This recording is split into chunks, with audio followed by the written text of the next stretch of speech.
Hi, I'm Lena. My parents didn't just move without telling me they erased me, tossed my photos like I'd never existed.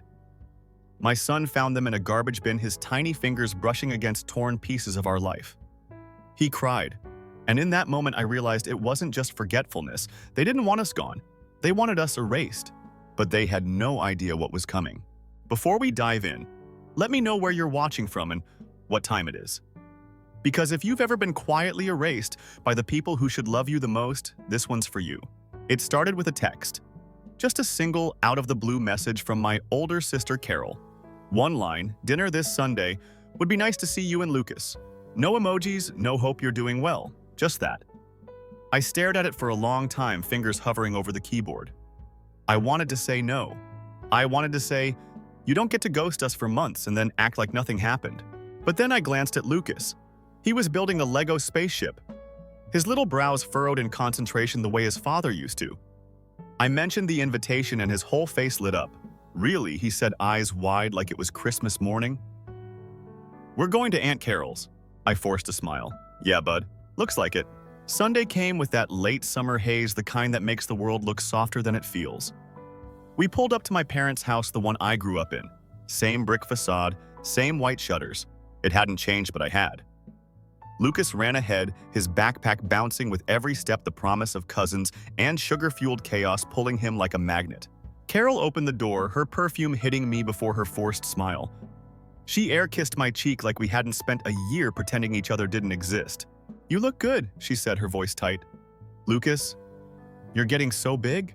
He bolted past her, already shouting his cousins' names. I stepped inside, slowly taking in the house. The smell of garlic bread wafted from the kitchen, and I could hear my mom's sharp laugh from the den. It felt familiar but wrong, like a stage set for a play I wasn't really part of. My father, Mark, glanced up from his football game as I entered.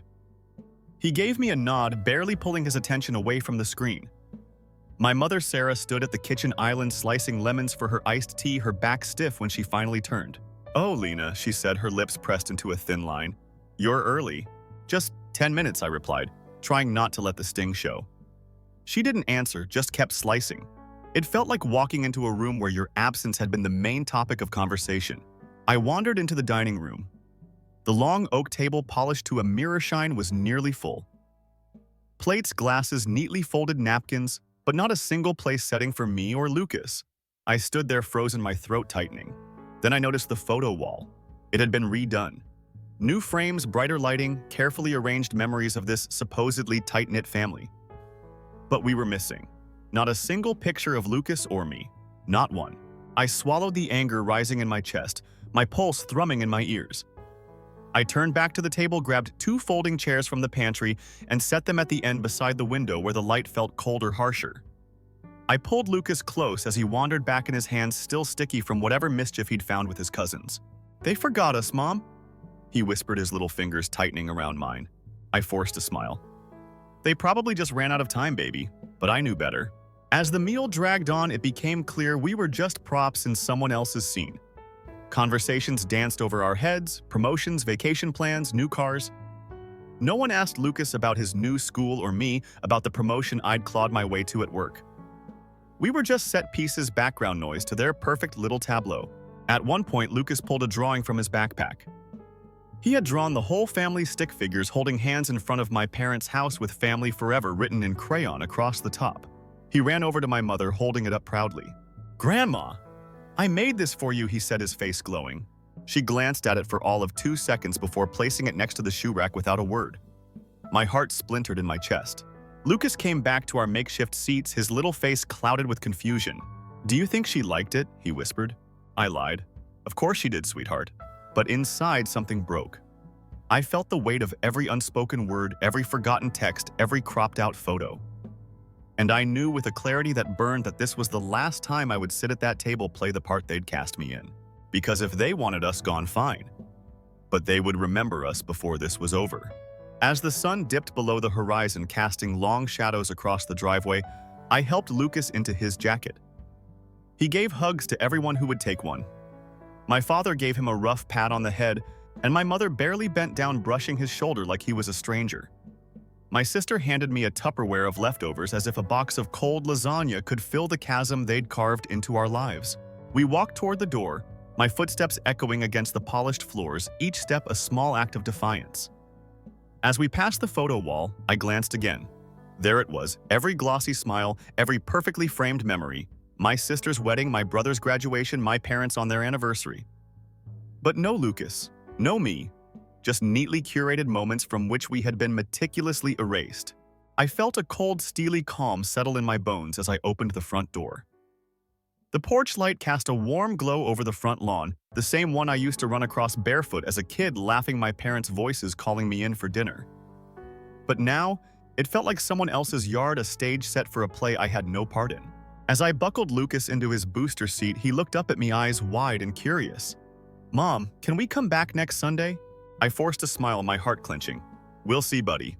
We drove in silence for a while, the quiet only broken by the soft hum of the engine and the rhythmic flick of the blinker at each turn. I tried to focus on the road, the glowing taillights ahead of me, the flicker of streetlights as we passed. But my mind kept drifting back to that wall, those empty frames where our faces should have been. Back home, after I tucked Lucas into bed, I stood in the hallway outside his room for a moment, listening to his soft, even breaths. I closed my eyes, letting the anger simmer just beneath my skin. I wasn't just angry, I felt betrayed.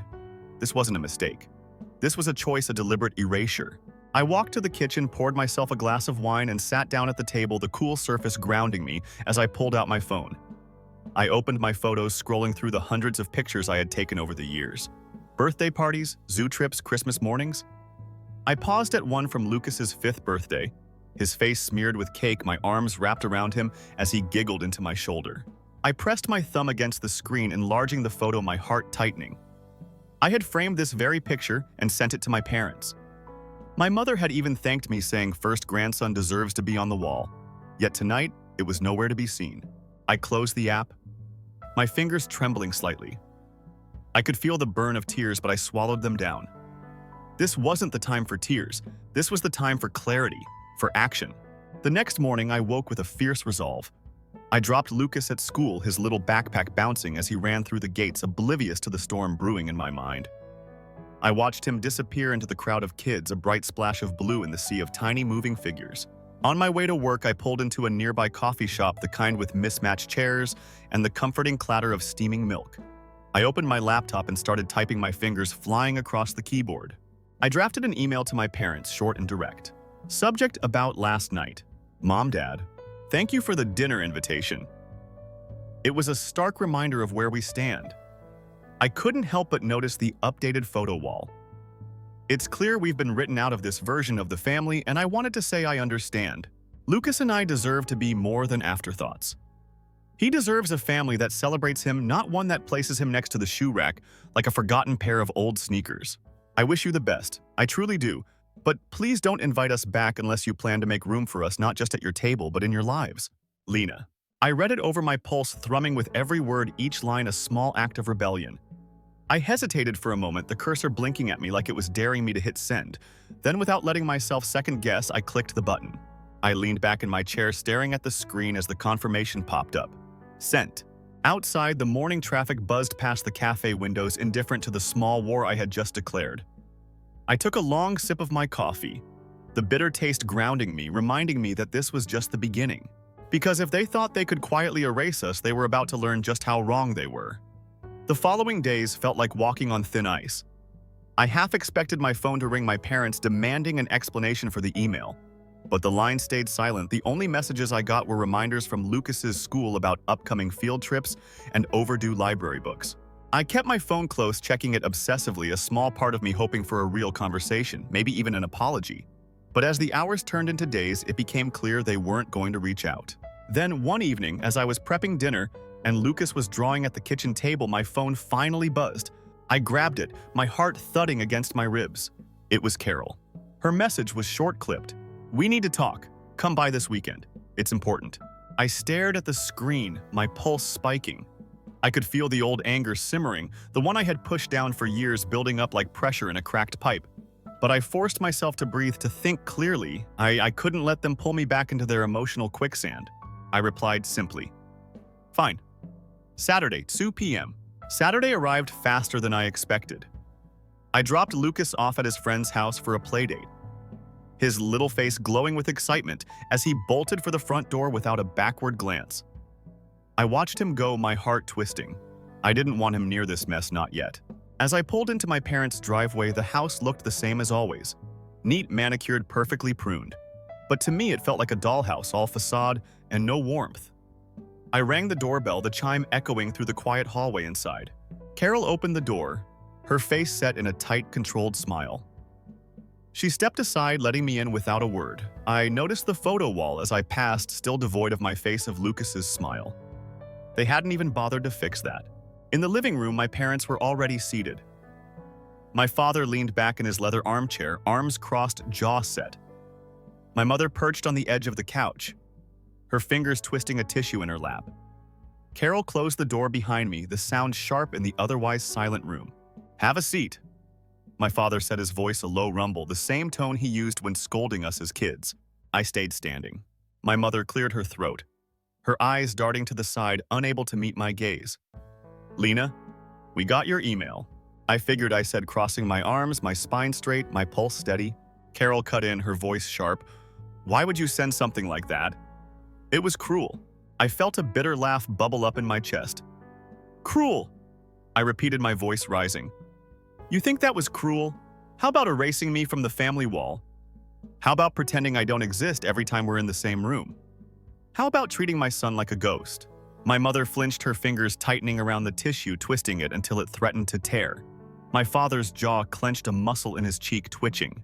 "That's not fair, Lena," my father snapped. "We've always tried to include you." I let out a sharp, bitter laugh, the sound echoing against the polished floors and perfectly arranged family portraits. "Really?" "Because that wall tells a different story. The fact that my son, your grandson, hasn't been invited to a single birthday, family dinner, or holiday for the past year tells a different story." Carol stepped forward, her hands out like she was trying to calm a wild animal. "Lena, you're blowing this out of proportion. You know how busy we all are. Things slip through the cracks." I felt my hands clench into fists, my nails biting into my palms. "Busy. You had time to reframe your entire life.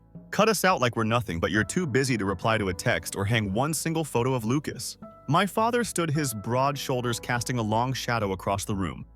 "Enough. This isn't a courtroom. You don't get to come in here and attack us." I straightened, my pulse thundering in my ears, but my voice steady. "I'm not attacking you. I'm stating facts.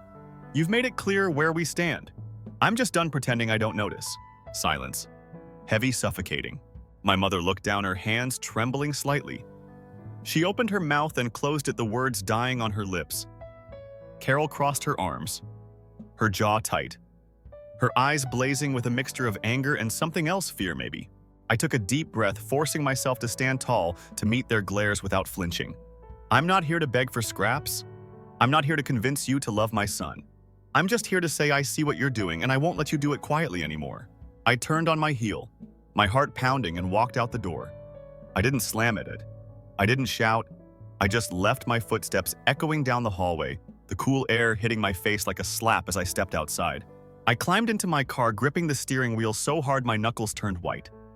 My breath came in short, sharp bursts, my chest tight, my mind buzzing with 1,000 unspoken words. As I backed out of the driveway, I glanced back at the house, at the neatly trimmed bushes and pristine windows. It looked the same as it always had, but I felt like I was seeing it for the first time, a beautiful, empty shell. I didn't cry. I didn't scream. I just drove the road, stretching out ahead of me, each mile a small act of freedom, each turn a step closer to something new, something real. Because they might have erased us from their lives, but I was done letting them erase us from our own story. That night, the silence in my apartment felt different. It wasn't just the absence of voices or the quiet hum of the fridge. It was a clean, sharp quiet, the kind that settles in after a storm when the air feels lighter, clearer. I watched Lucas sleep for a long time, his small chest rising and falling in the dim glow of his nightlight. I didn't sleep much. My mind kept circling back to that living room, to my father's clenched jaw and my mother's shaking hands. I had spoken my truth, cut through the years of polite, suffocating silence, but it felt more like a beginning than an ending. The next morning, I woke to the smell of coffee and the soft clatter of Legos on the kitchen floor. Lucas was already up, his pajamas, rumpled, his hair sticking up at odd angles. He looked up when I walked in, his face breaking into a wide grin.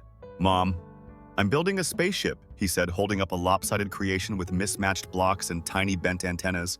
Looks awesome, buddy, I said, ruffling his hair as I poured myself a cup of coffee, the steam rising in lazy swirls. I leaned against the counter, watching him work, my heart swelling with a fierce protective pride. It hit me then like a punch to the gut that he had no idea. No idea that his grandparents had quietly erased him, that his aunts and uncles had left him out of the family they paraded so proudly on their walls. I took a slow sip, the bitter taste grounding me. They didn't deserve him. They didn't deserve this bright, curious little boy who woke up every morning with a head full of ideas and a heart full of love. As the week dragged on, I tried to push the confrontation out of my mind, but it clung to me, a shadow at the edges of every thought. I found myself glancing at my phone, half expecting an apology, a message, something that would prove I hadn't just shattered the last fragile thread connecting us. But the days slipped by, each one a silent confirmation that my parents, my sister, had made their choice. Then on Friday afternoon, as I was finishing up a work call, my phone buzzed on the desk beside me. I glanced down, my heart giving a nervous jolt at the name on the screen. It was my mother. I hesitated, my finger hovering over the answer button, my pulse thrumming in my ears. Finally, I swiped right, pressing the phone to my ear. Hello. There was a beat of silence, the crackle of background noise, a throat clearing. Lena, it's your mother. Her voice was thin, strained. We need to talk. I closed my eyes, leaning back in my chair, forcing my voice to stay even. About what?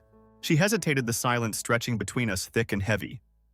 About what you said, about the email, about everything. I exhaled slowly, my fingers tightening around the phone. All right, I'm listening. She took a deep breath, the sound crackling through the line. We never meant to hurt you, Lena. You know that, right? I felt a sharp, bitter laugh bubble up, but I swallowed it down.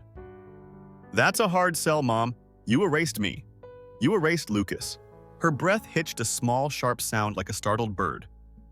That's not true. We thought you needed space.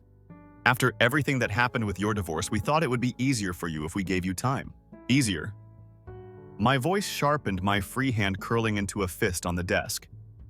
You think ignoring us, cutting us out of your lives, pretending we don't exist is easier? Another pause. I could almost picture her sitting in the living room, the heavy curtains drawn, the TV turned down low, twisting her hands in her lap. I don't know what you want from us, Lena, she said finally, her voice tight, brittle. We did our best. Maybe it wasn't enough, but we tried. I felt my jaw tighten, my teeth grinding together. You didn't try, Mom. You erased us. You took down our pictures. You left us out of birthdays, holidays, family dinners. That wasn't a mistake. That was a choice. I heard her suck in a sharp breath, a small wounded sound that twisted something deep in my chest, but I didn't let myself soften. I'm not going to beg you to love my son, I said, my voice low cold. But I'm also not going to pretend that what you did was okay. There was a long, heavy silence, the kind that makes your skin prickle every second, stretching out like a thin, fraying rope. Maybe you're right, she whispered, finally, her voice cracking on the last word. Maybe we could have done better. I closed my eyes, leaning my head back against the chair, feeling the sharp, bittersweet sting of hollow victory. But it's too late for that now. I said quietly, more to myself than to her. It's too late. I hung up before she could respond, my heart hammering in my chest, my breath coming in short, sharp bursts. I stared at the phone, the screen glowing in my hand. Her name still burning behind my eyelids. It felt like a door slamming shut, like the final echoing crack of a bridge collapsing behind me. I stood, my knees shaky, my hands trembling, and walked over to the window. The street outside was quiet, the late afternoon sun casting long golden shadows across the pavement. I watched a bird dart from the tree outside, its wings flashing in the light as it disappeared into the wide open sky. And for the first time in a long time, I felt something close to free. The weekend passed in a blur of soccer practices, grocery runs, and half-finished work emails. I threw myself into the chaos of everyday life, hoping it would drown out the sharp echoes of my mother's voice, the words that had twisted and tangled in my mind like a fraying rope. But even as I folded laundry and scrubbed dishes, her words clung to me tight and suffocating. Maybe we could have done better. On Sunday morning, I took Lucas to the park. It was one of those crisp, clear autumn days when the air feels sharp in your lungs, the sun a pale, distant disk hanging in a cloudless sky. He ran ahead, his sneakers crunching through fallen leaves, his laugh echoing off the empty playground equipment.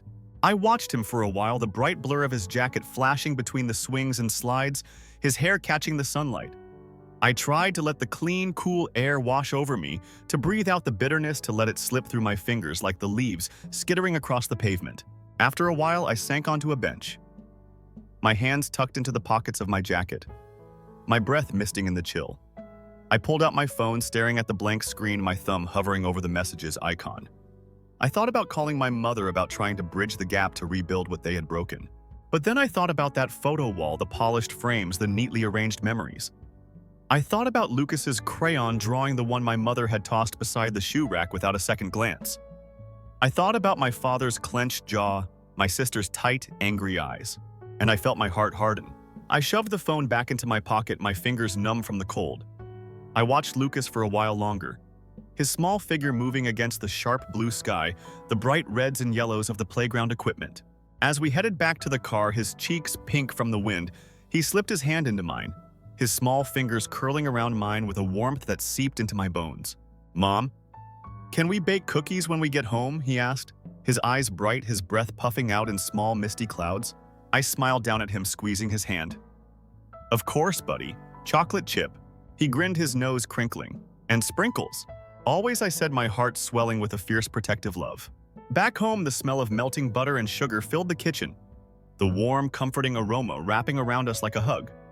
Lucas stood on a chair beside me, his small hands carefully measuring out sugar, his tongue poking out in concentration. As we spooned the dough onto the baking sheet, my phone buzzed on the counter. I wiped my hands on a towel, grabbing it without thinking. It was a text from my sister Carol. "Mom's upset. You need to fix this. She hasn't stopped crying since you hung up on her." I stared at the message, my pulse spiking, my jaw tightening. The anger bubbled up again, hot and bitter, a sharp metallic taste in my mouth. I set the phone down, my fingers trembling slightly, and turned back to Lucas, forcing a smile. He looked up at me, his small face glowing with pride as he carefully pressed rainbow sprinkles into the cookie dough. "Looking good, buddy," I said, ruffling his hair. As the cookies baked, filling the kitchen with a warm, sweet haze, I leaned against the counter, my eyes fixed on the oven window, the small rounds of dough rising, spreading, turning golden. I tried to let the simple, steady rhythm of the baking calm me, to let the warmth chase away the cold knot in my chest. But my sister's words clung to me, sharp and accusing. "You need to fix this." I exhaled slowly, closing my eyes, my pulse thrumming in my ears. Later that night, after I had tucked Lucas into bed and the house had settled into a quiet, comfortable stillness, I picked up my phone again. I stared at Carol's message, my mind racing, my thoughts tangled and chaotic. I started typing, my fingers moving fast, the words tumbling out in a rush, sharp and jagged. "I'm not the one who broke this family. I'm not the one who erased us from your lives. Don't put this on me. I'm done pretending this is my fault. If you can't accept that, then maybe it's better if we all just move on." I hesitated for a moment, my thumb hovering over the send button, my breath coming in short, sharp bursts.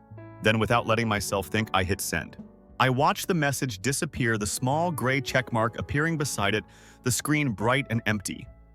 I felt my heart thudding in my chest, my pulse a wild, frantic drumbeat in my ears. I set the phone down, my hands trembling, my breath coming in quick, shallow gasps. I leaned back against the counter, my head tipped back, my eyes closed, the kitchen suddenly too warm, too close, the air too thick. But as the minutes ticked by, as the house settled into its familiar comforting creaks and groans, I felt a slow, steady calm seep into my bones, like the warmth from the cooling oven, the faint, lingering scent of chocolate and sugar wrapping around me like a blanket. For the first time in a long time, I felt something close to peace. The following week, the air turned colder, the sharp bite of winter creeping in around the edges. I tried to focus on work, on Lucas, on the small, steady rhythms of our life. But my phone remained stubbornly silent each quiet, uneventful day, a reminder of the widening chasm between me and the family I had once fought so hard to keep. Then one gray, rainy Thursday, as I was picking Lucas up from school, my phone buzzed in my pocket. I pulled it out, my pulse spiking as I saw my father's name on the screen. I hesitated, my thumb hovering over the screen, my breath catching in my chest. Finally, I swiped to answer, pressing the phone to my ear. "Hello." There was a pause, a crackle of static, and then his deep, familiar voice. "Lena." I felt a sharp, painful tug in my chest, the sound of his voice pulling me back to childhood, to summer afternoons and backyard barbecues, to bedtime stories and scraped knees. But I forced myself to breathe, to stay steady. "Dad." He cleared his throat, the sound rough, gravelly. "I heard about your message to Carol. I leaned against the side of my car, my hand tightening around the door handle. Yeah, another pause. I could almost picture him standing in the living room, one hand on his hip, his jaw tight, his eyes hard. Your mother's upset. She's been a wreck all week. You know how she gets. I felt a sharp, bitter laugh bubble up in my throat, but I swallowed it down.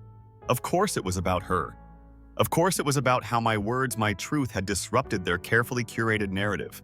Maybe she should have thought about that before she cut us out, I said, my voice tight, my pulse pounding in my ears. He sighed, a long, heavy exhale that crackled through the line. Lena, this has gone too far. We're still your family. You can't just walk away from that. I closed my eyes, pressing my forehead against the cool metal of the car door, my breath coming in short, sharp bursts. I didn't walk away, I said, my voice shaking. You pushed me out. You erased me. You erased my son. There was a long, heavy silence, the kind that makes your skin prickle every second, stretching out like a thin, fraying rope. Finally, he spoke, his voice low, rough. We didn't mean to. We didn't know what to do. After the divorce, we thought you needed space. I felt my jaw tighten, my teeth grinding together. Space? I repeated, my voice sharp, incredulous. You thought cutting me out, pretending I don't exist, erasing my son from your lives was giving me space? He exhaled again, the sound crackling through the line.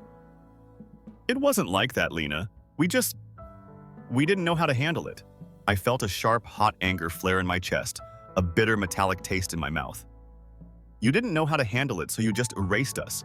You just cut us out like we were a bad memory. Silence. Heavy, suffocating. I closed my eyes, pressing my forehead harder against the cool metal, my pulse thundering in my ears. I'm done, Dad, I said finally, my voice low, shaking. I'm done pretending this is okay. I'm done pretending we're a family. I heard him suck in a sharp breath, a small wounded sound that twisted something deep in my chest, but I forced myself to stay steady, to stay strong. I'm not going to beg you to love my son, I said, my voice cold, steady. I'm not going to beg you to include us. If you want to be part of our lives, you're going to have to prove it. But I'm done chasing you. I'm done fighting for a place in a family that doesn't want us. Another long, heavy silence, the line crackling with static, my heart thudding in my chest.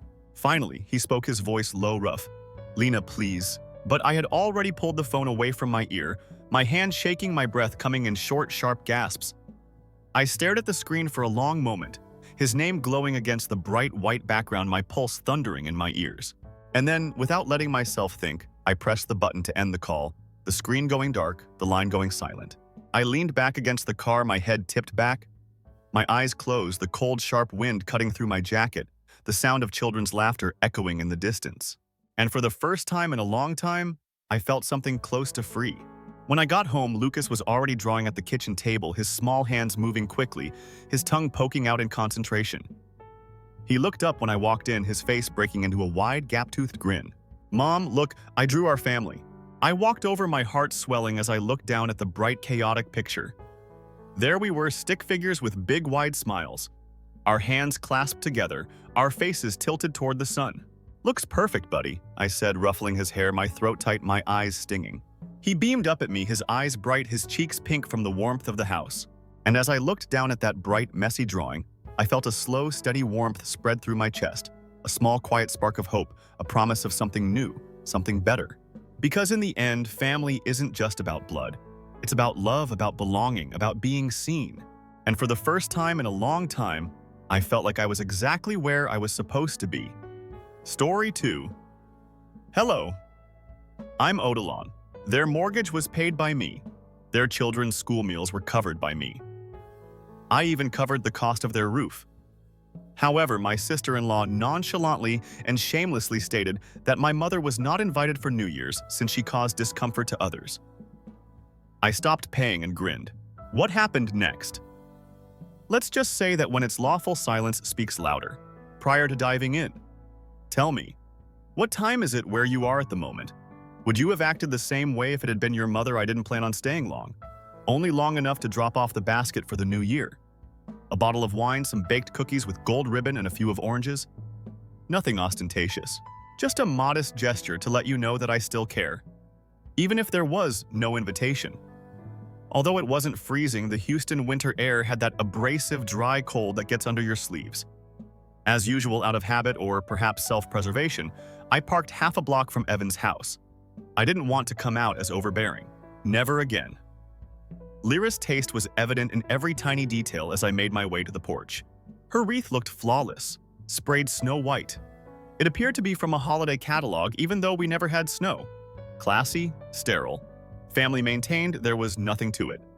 I made one more adjustment to the basket's ribbon. Breathing deeply, he went out onto the porch. I heard her at that point. I promised to shut the door if Miriam even makes an attempt to arrive. Even if she is Evan's mother, I don't care. She spoils the atmosphere. I could tell Lyra wanted to be heard by the sharpness, flatness, and volume of her voice. Evan's voice then grew softer. Here we are. Now let's avoid discussing it. Just keep things easy. This year there will be no drama. Please. He didn't stand up for Mom. He made no hesitation at all, dismissed it as if it weren't worth the trouble. My hands were still on the basket handle as I remained still. I was not 36 for a second. Listening through the walls as my parents quarreled over who neglected to pick me up from school, I was 6 years old once more. It never really leaves you with that unseen, powerless sensation. I ought to have left at that moment. Rather, I just stood there and let their words to get ingrained in my body. Miriam. My mother was not a controlling matriarch. She didn't say anything. The type of lady who never once sought to be honored, worked 2 jobs and forewent purchasing a winter coat in favor of new school shoes. In the hopes that Evan would bring the kids, she prepared a batch of gumbo large enough to feed a dozen last year. Pretending she didn't mind dining by herself, she waited by the phone, checking the time every 15 minutes. She destroys the atmosphere that the woman created. She was the beginning of all our positive experiences. I cautiously placed the basket on the carpet and retreated as though I had entered someone else's narrative. Don't knock. No doorbell. No farewell. Back in the vehicle. The quiet felt oppressive. My heart thumping in my chest, I gazed at the steering wheel. It was something colder, not anger. Deeper. Only a few weeks ago, I could still hear Mom's voice. This year, honey, I don't want to be a burden. I might just prepare a small meal for myself. A little meal for a woman who used to feed all of us first and then serve herself any leftovers. The longer I sat there, the smaller the automobile felt. With my fingers grasping the wheel as if it were the only thing holding me to the ground, I turned the key and drove home. By the time I turned into my driveway, the sun had begun to set. Even the most depressing things appear benign in the golden hour. I left the kitchen light off. I placed my purse on the counter and let the darkness envelop me like a blanket. I opened the cabinet, poured myself half a glass of Pinot Noir, plugged in my phone, and made my way to my desk. The corner of the room was illuminated by the blinking laptop screen. Family mortgage support from Bank of East Houston. I logged into my account. Evans loan. Automatic payments for 5 years. Keep quiet, reliable, without question. They could get the house with my help. I kept it from Mom. She shouldn't have felt bad. I kept my eyes on his name. I paid silently for all those years. Not to express gratitude.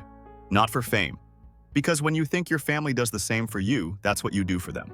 However, they refused. Not for me, not for her. I selected delete. There was a prompt. Do you really wish to delete this account? It is impossible to reverse this action. I didn't hesitate. Indeed. The screen was updated. He had lost his name, as simple as that. No drama, no warning. One last silent gesture of loyalty. Redirected. And I turned into the evil they made me in that one frigid click. I didn't get any sleep. I simply laid there and gazed up at the ceiling. Lazy rings of fans, each one as meaningless as the Evan promises I once trusted. I got out of bed at around 6 in the morning and went into the kitchen barefoot, being cautious not to wake Mom. The scent of old lemon cleanser and laundry softener filled the air. Calm reminders of a lady who relied on rituals to keep her world together. Mom was singing and cooking a pot of black-eyed peas, as if it were just another typical New Year's morning by the time the sun had completely risen. She was wearing her worn peach house dress, the one with the bleach stain near the hem and the small ripped pocket. As usual, her silver hair was pinned up with not a single strand missing. She grinned, "Oh, Dylan, baby, taste it for yourself." This time I used smoked turkey for the ham. I leaned against the counter and attempted a grin. "It looks fantastic, Mom." She cleaned her hands before saying it in such a nonchalant way that it didn't hurt me. For himself, Evans did really well. A mother would be proud of that house, the pool, and the manner he's entertaining today.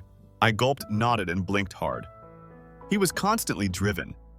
Even when he was small, she said, stirring once more. After your father went away, you always tried to be the head of the household. He bought that house by himself, you know. That's no little matter. I remained silent. I just stood there, feeling like my back was on fire. That house wasn't purchased by him alone. The check for the down payment was written by me 2 years ago. $35,000 for the money I inherited. Dad abandoned me. It was me who helped him improve his credit score over the course of 3 weekends, then signed as a co-signer on page after page while seated across from the loan officer, as Evan couldn't accomplish it by himself. However, he begged me to say nothing. If Mom believes you're involved, it will just make her more confused.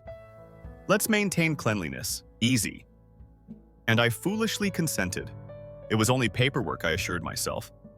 That who received credit was irrelevant. In their household, you had to provide a hand when you could. However, it was significant, particularly right now. My silence was bolstered by witnessing my mother's pride over something. "Are you all right, sweetie?" She turned to face me and asked. "You've stopped talking, just pondering." I cleared my throat and spoke quietly. "Has Evan ever explained to you how he was able to buy the house?" She chuckled. "You know your brother always claimed to be secretly saving money. Wanted to wait until it was finished before speaking." My jaw tightened to the right. Accumulating funds covertly.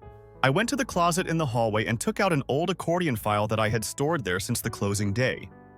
It was filled with bank statements, contracts, emails, and receipts that demonstrated who had actually made that house possible.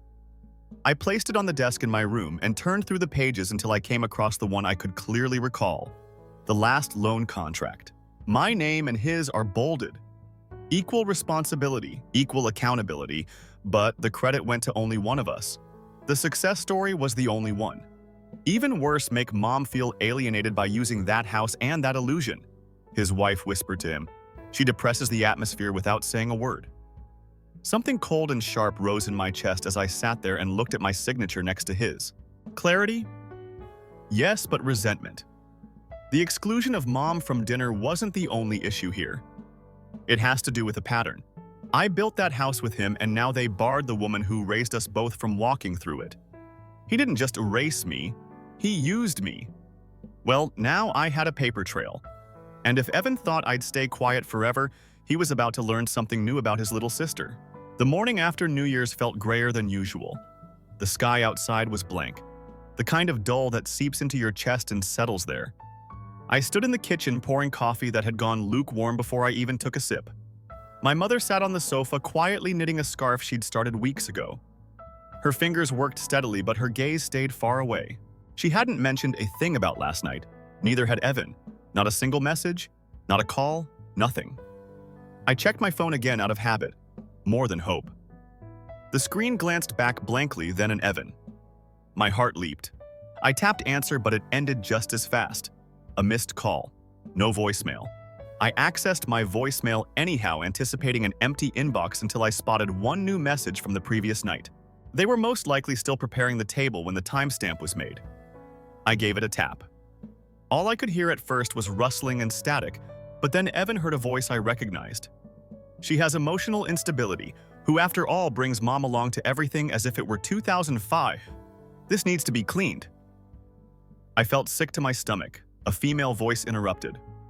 Lyra. Most likely, we have a new year. You'd rather not sit on the couch feeling guilty?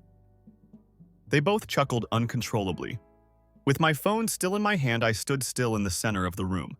The coffee was entirely cold. It didn't feel like my hands, unstable in terms of emotions. To him, I was just that. I'm just a liability because I have too many memories. I could hear my mom humming softly. There are some old tunes, perhaps one that she used to sing every January 1st while preparing black-eyed peas. We used to spend the New Year sitting in that old kitchen playing charades, making messes with cornbread recipes, and dozing off on the couch while sharing a wool blanket. And suddenly, I was the humiliation and the burden. The one that acts like it's 2005 and drags Mom around. Slowly, as though my feet weren't sure whether to carry me or just give up and fold, I made my way back to my room. I opened my laptop while seated at my desk. The mortgage portal from the previous evening was still open in the browser. It was there. My name, my signature. I read the deed slowly as if it were written in fire, then scrolled through it once more. It was more than a home. It was evidence. Evidence that I was important when it mattered. Evan's voice kept repeating in my mind. This needs to be cleaned. Tidy. He desired a sanitized, guilt-free image of our family. One in which the sister who co-signed his future was irrelevant, and the mother who reared us alone was non-existent. I glanced up at my dim reflection on the dark screen. I murmured to no one that they weren't clean. Let's tidy them up. I saved the voicemail in a folder called January before shutting down the laptop. Not retaliation.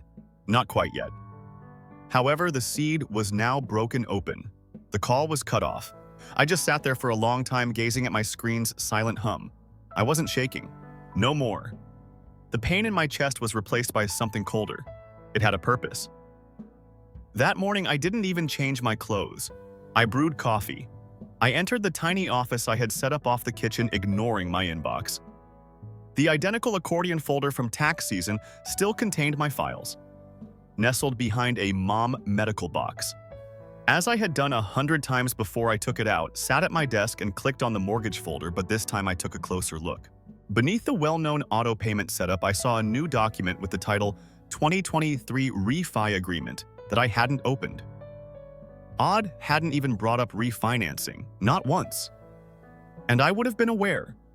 I ought to have known, because if someone else's name is already on the loan, you cannot refinance a house unless they give their consent. I stopped breathing when I opened the PDF. There was my name. I hadn't signed, but I was a co-signer once more. When I got to the very end, I saw a signature that nearly exactly matched mine.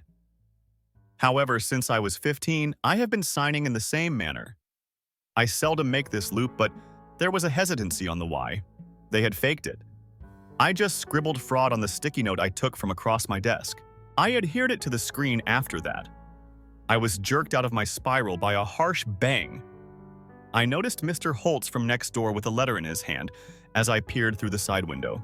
Before he could knock again, I opened the door. "Good afternoon, Blanchett." I accidentally dropped this in my box. He handed over a pale blue envelope and remarked that. I smiled wearily and added, "Thanks, Mr. Holtz." He hovered for a moment. "I hope you haven't packed up yet." "Packing?" I blinked. He seems taken aback. "Your brother informed me that you would be leaving before the new year. I've been telling people for some time. They stopped sending you mail directly because of this. I assumed that the address was being changed." I took a deep breath. He rearranged his coat. "Apologies. I did not intend to pry my nose. I thought you would like to hear what's being said." "Yes, I do." "Quieter than I intended," I said. After he departed, I went back to my desk and sat down, gradually feeling as though my legs were suddenly heavier than before, only a few minutes prior. I took another look at the envelope. The HOA was the return address. Included a notification to Evan and Lyra regarding impending tests. Nor to me, nor to our present occupant. The worst aspect was that they were methodically and silently phasing me out. I hadn't even witnessed it. Last November, I was reminded of a family supper. I was asked to assist Evan in signing the list of holiday cards. A stack of shiny envelopes. I had penned a few without noticing and chuckled. "Odie, hurry up. Only a handful of signatures. It will have great significance." As he pushed the papers in my direction, he remarked. My chest constricted. Cards hadn't been involved. This was the case. I took out a manila folder from my drawer and slipped the refinancing PDF into it. I used block letters to write over the top. January 2nd. Fraudulent records. My hands had stopped shaking, at any rate not out of fear. Naming what has been done to you has a peculiar power. The truth flickers to life outside when the gaslight goes out. My kitchen floor was covered in shadows as the day's rain clouds grew darker. After making 2 mugs of tea, one for Mom and one for myself, I entered the living room. She had a pink knitting project underway. Her eyes were distant but gentle. Beside her hand, I placed the mug. "You have nothing left to pay them," I said quietly. She gave me a perplexed look. "What are you saying?" This time I grinned softly. "Mama, just sip your tea." "It's all right." I took a seat with my phone back in my office. I didn't hesitate for the first time. "Hello." When the call connected, I answered, "Yes. I want to report fraud involving mortgages. Audilon is my name." Blanche, the quiet that declares war. That night I didn't get any sleep, at least not very deeply. While my mother walked around the kitchen in her peaceful pattern, I watched the shadows travel across the ceiling until the gray of morning began to creep in. I sat there without drinking any coffee, just browsing through my phone. I saw it at that moment. Ramiz's happy, self-satisfied face filled the screen, her makeup indicating that she was prepared to become viral. A well-known audio sample about drama queens was used to piece the video together. However, I felt sick to my stomach after reading the caption underneath. Freeloaders in the family usually act like saints. Then my voice, taken from a private chat we'd had weeks before, arrived. I had been discussing sacrifice and how I couldn't bear to watch my mother lose the house, so I paid the mortgage when my father died away. It was now turned into a joke. Her supporters chuckled. They laughed and wept while releasing emojis. For dramatic effect, a broken heart is split on the small clown's face. That was cruelty presented beautifully for clicks, not simply substance. I didn't throw my phone or shout. I carefully got to my feet, went to the hallway, and closed the door to my bedroom. I accessed my banking app while seated at my desk. I got a blink from the numbers. Transfers are well scheduled and predictable. However, I canceled each regular payment one at a time, including the electricity, food, and mortgage that I had been covertly paying for the previous 2 years. I believed that I was keeping the family together, not because I had to. Click, canceled, click, lost, click, not anymore. I would show them how much they depended on me if they chose to behave like I was dead weight. During the morning, I sent Romy Coffee a text. 11:30, the location close to Heights. Within minutes, she said, just us. In any case, I've been meaning to speak. The video was not mentioned by me. I wanted to give her a direct look. I asked her who she truly believed me to be. The cafe was full and bright, but as Romy came, the clamor faded to a soft murmur. She gave me a hug as if nothing had happened, as if she hadn't just scolded me online. She had a strong perfume. She practiced her grin. You good, girl? As she sank into the chair across from me, she remarked, all night long that video was popular. Crazy, huh? I took a while to reply. I let her fill the void as I stirred my drink. She went on, flicking her hair back. You know how it is? It's only content. Now everyone is engaged in family activities. Relatable, sloppy, but it's all love. I took out my phone from within my purse. It was unlocked. Moved it over the tabletop display. Confronting it was the refinance paperwork that was scanned. What's my name? My phony signature. A non-existent notary. She froze, leaning in. Her cheeks lost their color. She said too hastily, I didn't do that. I remained still. It makes no difference. Now you are a part of it. Her hand briefly touched the phone before pulling away. This is not content, I muttered. It is considered a crime. For another time, we sat in quiet. She didn't grab her latte once more. I got up and walked away. Dead leaves were scattered on the porch by the wind by the time I turned into my driveway. The air within seemed thick, strange, like if something had changed. My mother was crouched at the sink, her shoulders trembling as I entered the kitchen. The sound of her trying not to cry broke the silence like glass, even though she had her back to me. I stopped and watched her struggle to keep her composure. For what purpose? For them. I said nothing at all. I went by her. Out of clarity, not coldness. I no longer had to bear this weight. There was a weird, misleading quiet the next day. The sky was gray, the type that gave you the impression that everyone was holding their breath. A warm mug of unopened coffee sat next to me while I worked at my computer. Like everything else, the aroma was sharp yet far away. There had been almost little sound during the morning. Mom had been busy cleaning areas that didn't require it. I gave her permission. Since I had stopped the mortgage support, we didn't talk much. Nothing needed to be explained. We didn't have a chilly quiet. It was worn out. By early afternoon, I was in my office going through a pile of old files. I was labeling folders for the lawyer I had subtly phoned the previous evening. Every paper and form receipt turned into a weapon. Facts did not recoil. Paper told the truth. I was distracted by a faint knock. Our elderly neighbor from 3 houses down, Mrs. Hennelly, was grinning and holding a red festive letter in her gloved hand when I opened the front door. Dear Odilon, she said softly. I had this in my mailbox. It must have been confused. Although your name is listed beneath the barcode, it is addressed to Rami. Odd, huh? I narrowed my eyes and took it. "I'm grateful, Mrs. Hennelly," she paused. "I hope all is well with you. People in this area talk a lot, yet not all of what they say is accurate." Even when I shut the door, something remained in the air. I pulled the envelope open back at my desk. A printed letter from the HOA expressing gratitude to Romy Blanco was enclosed. Not me for launching the Christmas Giving Initiative and philanthropically setting up contribution campaigns for families in need, things I had done on my own year after year. Noting that it was a relief to transfer the torch, the concluding paragraph mentioned several untrustworthy family members who chose not to take part this year. Something snapped below my ribs, yet my chest remained still. They removed me from my own tale after stealing even my reputation. I refrained from crying. I tore up the letter. I then returned to the archives and retrieved previous documents in order to create a chronology of all the financial transactions associated with the residence. I saw it at that moment.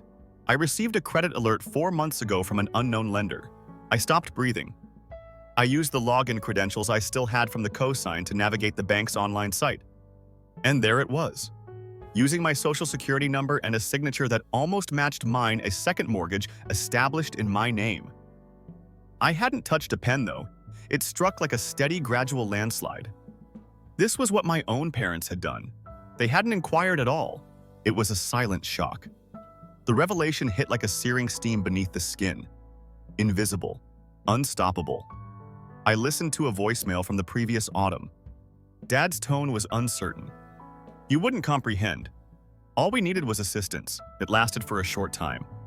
His devotion had always been conditionally coded. He has yet to acknowledge their actions." I gazed at the display. I offered assistance. They assumed responsibility. My identity was removed from the stories they distributed, and I was then redrawn as the issue. I no longer felt angry. Instead, I became more composed. Clarity. I took out a folder titled Original Mortgage 2019 after unlocking the drawer next to my desk. Every page is legitimate, notarized, and sharp. My terms, my name, and my consent. I then took the newly created document out of the printer tray, the one whose signature was fake. My name was crookedly copied. False. After setting the two on the desk next to each other, I started printing copies and naming a fresh folder. Deception. October 2024. Second mortgage. My fists were now facts and I no longer played tricks. As I made my way to the community center, I could hear the rustle of winter dry leaves beneath my sneakers and the chilly night air. In silent rows, porch lights shone. But politeness wasn't why I was here. It was precisely 7:03 p.m. when I pulled the doors open. Conversations ended abruptly. Surprised, everyone glanced up. Someone blinked as though attempting to locate me. Others froze, already knowing. The head turned abruptly. She was standing next to our mother, close to the platform, carrying a stack of HOA reports, as if she had just shared the meeting. Her voice was scratchy as she added, "You're not even on the list, Audalon. This isn't your lane." I didn't answer. I halted in front of the committee table after passing the folding seats. 3 nicely clipped folders, one for the secretary, one for the HOA president, and one for public view, were taken out of my suitcase. My name was incorrectly labeled as absent and untrustworthy in the minutes of a prior meeting according to internal paperwork. A copy of the second mortgage was opened without my permission, along with forged acknowledgments related to the Christmas drive. I carefully set the papers down and took a step back. I made it very clear before you asked. The HOA chair is not the signer on any of those reports that appear to be my... Squinting at the papers, Mrs. Kittrell took a hesitant look up. "Is this authentic?" I responded. "That dates, IP logs, and property data could be checked on every page." "Yes, this is being filed with the state attorney's office in case you were wondering." Through the parched grass, whispers whirled like the wind. There was a cough in the rear. With wide eyes, the woman next my father leaned slightly away. Romy tried to chuckle, but her voice was not clear. "All right. Whoa. A few holiday reports are the subject of a great deal of drama. Perhaps you ought to inhale." I remained in my spot. "In order to pose for the HOA newsletter, you took my name, my job, and my credit, then erased me from the photo. You want to call this a drama now?" She grumbled and rolled her eyes. "Come on." It was happy enough. People frequently post these kinds of things.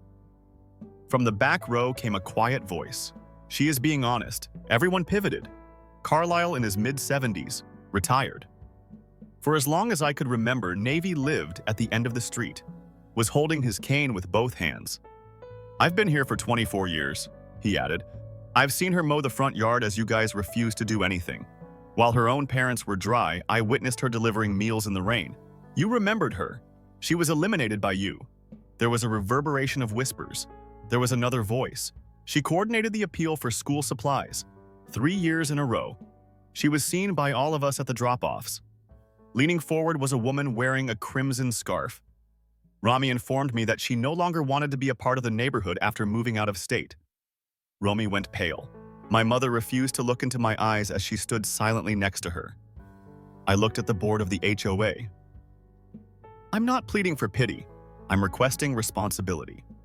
Romy made another attempt. This isn't how I intended it to go. All it was a confusion of communication. I didn't recoil. So why would you fake my name? Why reroute donations? Why did you get all the credit? And I'm blamed for every failure. The room held its breath. Mrs. Kittrell tapped the table with her pen. In order to decide whether to alter and rescind the HOA annual summary, we will hold an emergency vote. With a loud sigh, Romy slammed her binder shut and said, "We can't pretend we didn't hear this. All right, do as you please." Without saying another word, she pulled her chair back and ran out of the room. Our mother silently followed, head lowered. I don't move. Mr. Carlisle gave me a nod. Steadily and slowly, he asserted that certain facts don't require yelling. All they need is a microphone. I was not lulled by the silence that accompanied me home after the HOA meeting. It made everything clear. 2 days went by, in certainty, not in peace.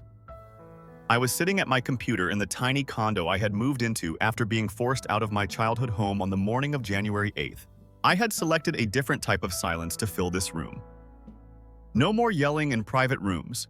Dinners should not be passive-aggressive. Do not tread on toes. Only the flickering cursor on my computer and my breath. Reaching for my phone, I called the bank. "Hi there, I want to modify a mortgage account that is currently open." There was a professional friendliness about the woman on the other end. "Of course. Could you tell me the address of the property, Larkspur Lane 81? Hold on. Typing. Indeed, that file is currently active. How can we help?" I inhaled steadily, observing the sky outside the window as it begins to turn gray. I must step down as a financial guarantor. I shall no longer be making contributions to the loan's installments as of right now. The agent paused. "You're starting the complete withdrawal of responsibility just to be sure." "Indeed. I've already sent in the necessary paperwork. My lawyer will investigate further." "You get it, Miss Blanche. That will be processed right away." I ended the call, cleanly, not triumphantly, no second thoughts. The ripple struck in the late afternoon. Precisely 4:12 p.m. It buzzed on my phone. A message from an unidentified number. "Perhaps you would want to know. Your family is shouting at the mailbox outside." Jeanine across the street observed something about foreclosure, not a single emoji. Simply unprocessed data. Even the neighbors had had enough of sugarcoating just like everyone else. I didn't answer. Then the phone calls arrived. The house line missed 3 of them. Ramus, number 1. A second followed by a third. I didn't respond. The voicemail followed. My mother gave it to me. Her speech sounded tight, subdued, and lower than normal. But not out of regret or concern. "Odilon, I didn't intend for things to turn out this way. You are aware of your father's reaction to being pushed. Romy too. She didn't understand you then. However, we can resolve this. We still have time, I believe. Before people start talking seriously, we just need to talk." After a moment of staring at the screen, I hit play once more. I have heard the same tone and voice for years. Measured. Calculated. Shifting responsibility is always just one syllable away. I removed it. No response. Not a drama. Nothing but quiet. I reclined in my chair, then took the red folder I had made the previous evening out of the drawer next to me. Within. Every time-stamped transaction connected to the second mortgage, every screenshot, and every falsified document. The items were identified, arranged, and compared to one another. A little pop-up window emerged in the upper right corner of my desktop as I navigated through the folder. I sent the scheduled email at 5 p.m. It had been sent out on schedule. Keep quiet, unstoppable. The list of recipients was unimpressive. It was intentional. Directors of local charities, the PTA board, the HOA leadership, and a few journalists. One lawyer, not to make them seem bad, not to impose punishment, to put a stop to the falsehoods. And I muttered to no one in particular as I saw the confirmation window disappear from my computer. I've already repaired it. I dropped the mail into the HOA box, expecting nothing. Not at all. I wasn't near the window waiting. I neglected to check my email. I kept the fact that I had turned in the paperwork a secret. Still, it arrived 3 mornings later. The most recent HOA newsletter had a lengthy paragraph headed, "Acknowledging the oversight," tucked away between parking reminders and landscaping updates. My entire name, Miss Odell Ann Blanchard, a longtime community member, was utilized. Pointed out to us a number of unapproved attributions and errors in recent neighborhood reports. Then they lay everything out with silent accuracy. The illegal mortgage activity, the misleading meeting minutes, and the abuse of charitable credits. Not much fanfare, just the facts. Recycled paper in black and white. Someone knocked on the fence gate the same day while I was pruning the frozen rosemary bush on my house's side. 2 houses down, I turned to see Mr. Huntley carrying a shabby flannel jacket and a thermos. He grinned. I wanted to express my gratitude. A few of us. We have to land that reality, even though it took longer than necessary. I simply nodded and accepted the thermos without saying anything. Tea with cinnamon, still warm. 2 hours later, there was another knock. Mrs. Draper, who I hardly recognized as a teenager at the time, had once assisted me in carrying books from my car. No one lingered. It wasn't made dramatic by anyone. All they said was what needed to be stated. That night, I took a few more deep breaths. At 6:52 p.m., the call came in. In the middle of my silent table, I was lighting a candle. As soon as the name appeared on the screen, I almost let it go to voicemail, Mom, but there's more. It was picked up by the version of myself that no longer cringed when standing by myself. As if the words had been waiting in her tongue all day, she spoke rapidly. Odilon, I just finished reading the newsletter. How come you didn't inform us I waited? Not with rage. Just patience, she said, her voice a bit harsher now. Do you really want everyone in the neighborhood to believe that we took anything from our own daughter? I gazed at the modest, steady flame. No.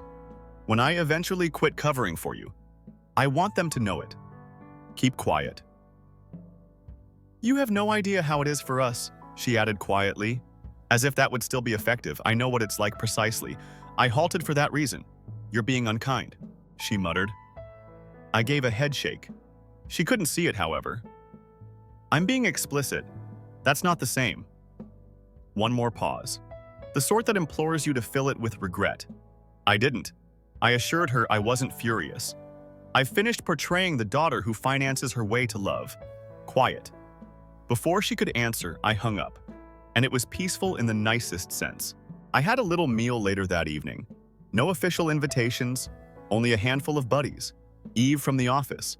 When I got the sick Marcus, who assisted me with my refinance research engine, once gave me soup.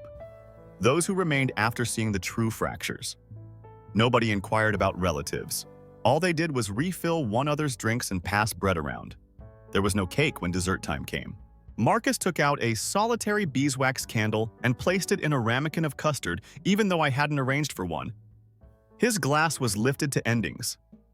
Oh, he said, and to the lives that we recover in their wake.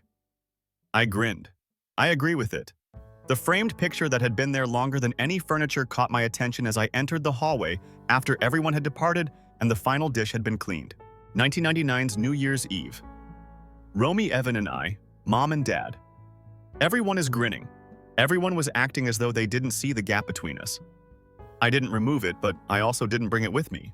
I switched off the hallway light after leaving it on long enough to see the shape of who we had once acted out. I went back to my room and shut the door after myself.